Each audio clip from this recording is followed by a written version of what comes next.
यांच्या वक्तव्याची राजकीय द्वेषातून कारखान्यावर कारवाई केली गेली असं रोहित पवार यांनी म्हटलंय। बारामती ॲग्रोतील सर्व पैसे हे कष्टाचे आहेत, कुणाचाही काळा पैसा बारामती ॲग्रोत नाही असं सुद्धा रोहित पवार यांनी म्हटलंय। लढाईसाठी कर्मचारी पगार देण्यासही तयार आहेत असं सुद्धा त्यांनी म्हटलंय।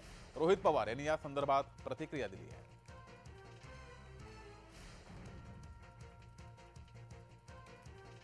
ईडी ही यंत्रणा केंद्र सरकारकडे होती, केंद्र सरकार बीजेपीचं होतं। मग 2 वर्ष तुम्ही कुठलीही कारवाई माझ्यावर का नाही केली? पण मग जेव्हा राष्ट्रवादी पक्ष हा फुटला आणि त्यानंतर काही नेते दुसरीकडे जाऊन सत्तेत गेले, त्यानंतर बरं ही प्रक्रिया जरा फास्ट झाली। आणि ही प्रक्रिया किती फास्ट झाली, जे नेते पलीकडे गेलेले त्यांनी कुठेतरी केंद्राला सांगितलं का राज्याला सांगितलं हे मला तरी माहित नाही।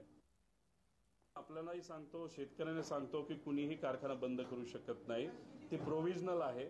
मी आजपर्यंत कन्नड कारखान्याच्या बाबतीत बोलायचं झालं तर गेल्या 7-8 वर्षामध्ये 1400 कोटी रुपये हे शेतकऱ्याच्या हातामध्ये केन पेमेंट म्हणून दिलेले आहेत। गेल्या 8 वर्षामध्ये जो कारखाना बंद होता 5 वर्ष, 1400 कोटी।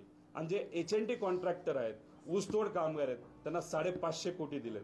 म्हणजे 2000 कोटी रुपये हे फक्त शेतकरी आणि तिथे असणाऱ्या कामगार मजुरांना दिलेत। कामगारांचा पैसा वेगळा।